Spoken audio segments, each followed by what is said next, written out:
everyone, it's Fay here from FayJohnstone.com, and in this video I'm going to talk to you about feeling at home in nature and really developing your relationship with the natural environment around you in your home environment, so where you live, in your neighbourhood, in your community and so on, because when we do this we have a deeper sense of connection, and this really improves not only our physical health from getting out and about, but also for our mental and our emotional well-being. So I'm going to take inspiration from my book, Plants That Speak, Souls That Sing, and it's actually, we are in the chapter 3, feeling rooted and finding your rhythm in nature. So this is really all about anchoring, feeling rooted, remembering that you are a being created from this earth, and when you connect to the nature around you, it really helps a feeling of wholeness, connection, security, safety, and this brings us into alignment with who you really are, and it helps you feel more grounded, make clearer decisions, and feel more confident in and supported in your daily life. And I think we all need some of this. So I'm going to just talk a little bit around the subject, and then I've got some questions of self-reflection for you. And I'm not outside today because it's actually really wet, and you can tell by my hair it's gone all frizzy. I've just taken the dog out for a walk, and yeah, a little bit too wet even to stand under a tree and talk to you about connecting with nature. But this is all part of really feeling grounded in where you live. It's like knowing where to go when it's really rainy. Where do you go when it's really sunny? Where do you go when it's really windy? Where do you go when the moon is full? Where do you go when the moon is new and dark? So just really finding your way with the nature where you live. So I've talked about this before, but it's also really important to start opening your senses to and feeling into your energy to the seasons and cycles of the year, because our environment changes depending on the cycles and the seasons of the year. And so places that you like to go to in winter for a walk or for some quiet reflection are going to be very different to the places that you might go to in summer. For example, where I live, we live by the sea, and there is a cycle path. So you can imagine on the weekends or in the summertime, this is much busier than it is in the winter time, and there's more tourists and day trippers and so on wanting to connect with the ocean and just enjoy the lovely scenery. Whereas if we go for a walk, for example, on one of these long summer evenings at, say, 9:30, 10 o'clock in the evening, while it's still daylight, it is super peaceful. So in the summertime I might avoid stepping outside in the daytime and just leave that till the evening times, whereas in the winter time, when we have really short daylight hours, we need to really maximise that within those short times and go to our favourite places. So just ask yourself, what is the energy of where you live? How does that feel? And ask yourself, what do you like about the area where you live? So I'm not necessarily talking about your home, because many of us put a lot of time and energy into creating a lovely home environment. But I'm actually talking about the feel of your neighbourhood, the places that you like to walk to. You might have to walk down the street every day to get the bus or to go to the local shop. So just tuning in and asking yourself, what's the feel, what's the vibration of your energy? What lights you up about it? What gives you sanctuary? What places make you feel peaceful? Which places are you slightly wary of? Because it's really useful to have a map to feel really rooted and grounded in where you live, is to kind of have this mental map of those places which fill you with a kind of happy, positive, good vibration, like a flow. And it's also useful to just become aware of those places that kind of trigger you. They might make you feel a little bit off. They might make you feel wary. They might just feel energetically a little bit mismatched with you. And that doesn't necessarily mean that they're bad places. It just means actually that there's an energetic mismatch with you. And what you want to be doing is you want to be hanging out in places that feel really good for you, that fill you with good vibration and good energy, so that you can just feel, great in your physical body and also emotionally. And also, something to look out for is in your local area when you're trying to get to know it. So if you've been there for a long time, you'll probably know all this, but it's really good to look at things with fresh eyes.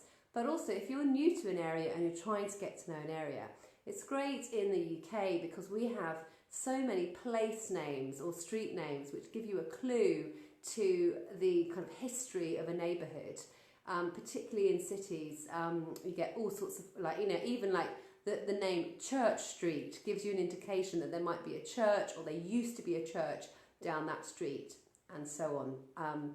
Like Potter's Row used to be near where I lived, so that gives you a clue as to what used to be down that little alley, and so on. So it's really useful to kind of look to the sort of signs for historically how the land was used, how people were settling there, because that gives you an indication as well into the energy of the place, what's happened there previously, what might be still in the area. And so we're steeped in history here, and like I said, we're on the coast, and also the place I live in, is called the Gardener's Cottage. This place where I am living now and stewarding the land for was once a really big garden for a large estate. So that's giving you some indication of how the land has been used, and we can sense that in these vibrations. And it's good to know because you can sense, okay, that feels good for me, this one doesn't feel good for me,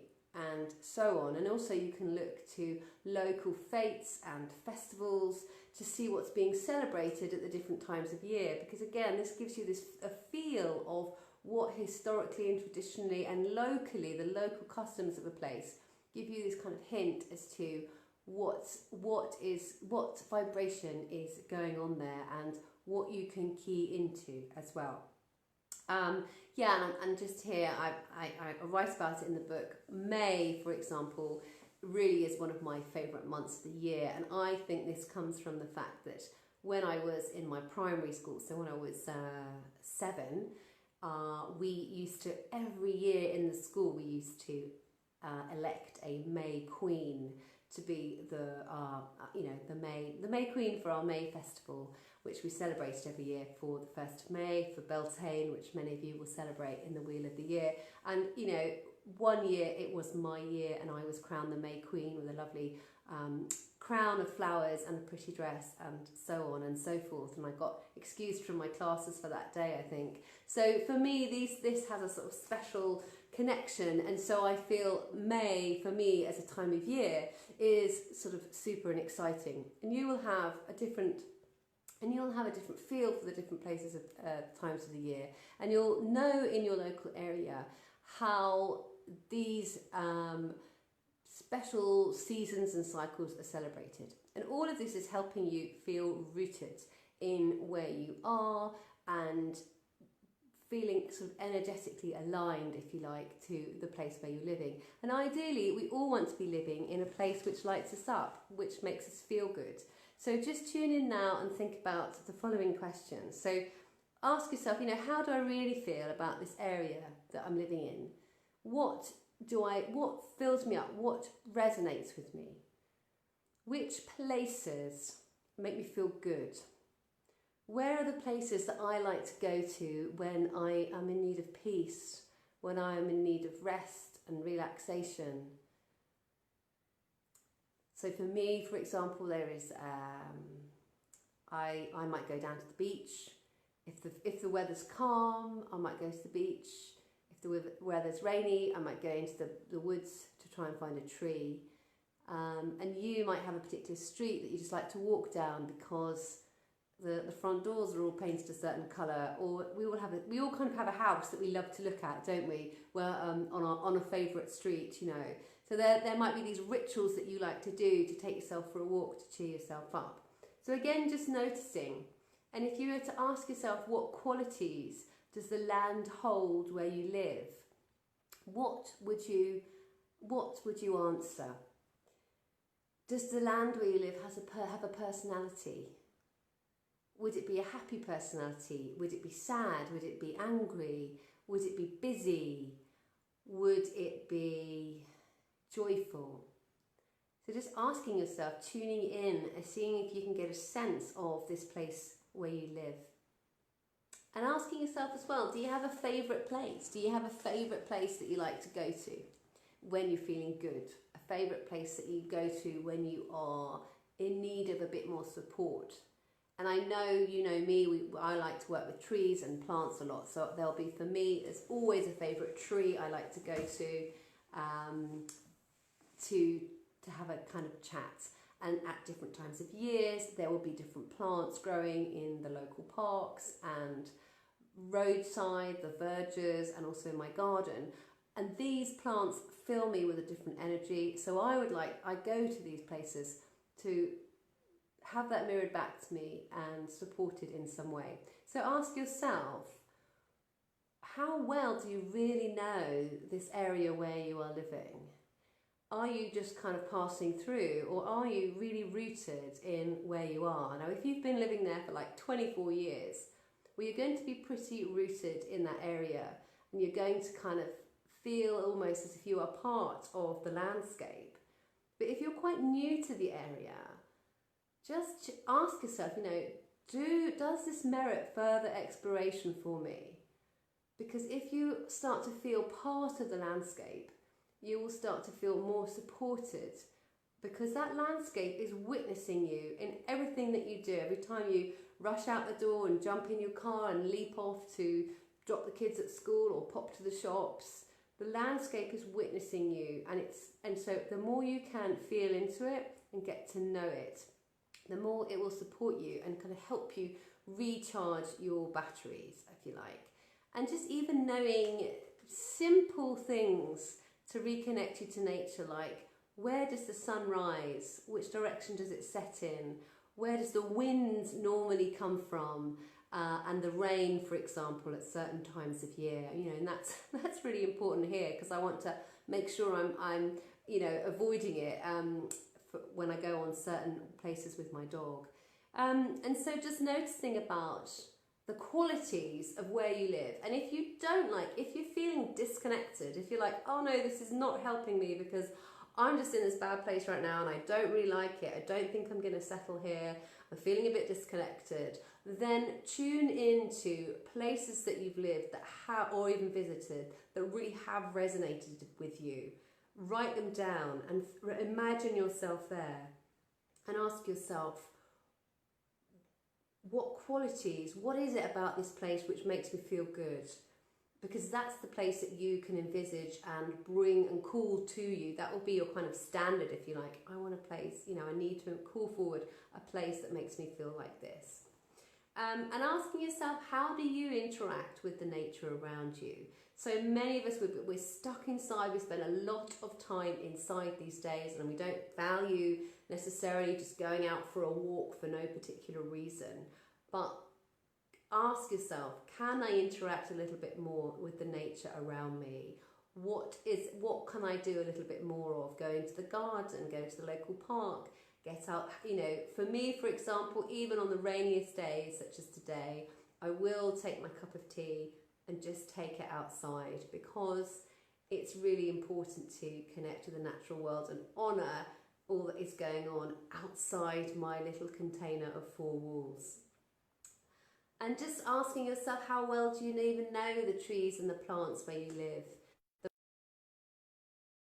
Are city-based. There's always parks. There's always a resident who has a lovely garden or a lovely tree in the back, or a rose bush which you will notice. So start to open your senses to these beautiful trees and plants that are in nature, because they are all there and they are all communicating to us and there to witness and hold whatever is going on in your life. And so, and a final question for you really is to ask yourself, you know, most grounded and rooted. Because this, wherever you feel most grounded and rooted, is where you're going to feel most held, most supported, most strong. And from this place, that's the place of knowing, that's the place of power for you. So what I really want to do to encourage you today is to actually really feel into where you live and develop that strong relationship with this environment, the natural environment that is there to support you. So for some of us, it's a little bit of a stretch because it means actually, rather than sort of sitting down, having that cup of tea in front of the telly, it really is about stepping outside and actually, you know, watching the big screen, which is outside, not the tiny screen, which is often in the palm of your hand. And it's so put that tiny screen down and actually step outside with all of your senses to experience the natural landscape. Because once we open this up and start knowing, you can really feel for those areas that light you up, bring you joy, make you feel strong. And from those places of strength and power are the places that you want to hang out in as much as possible, because this is where you become aligned with the absolute truth of who you are.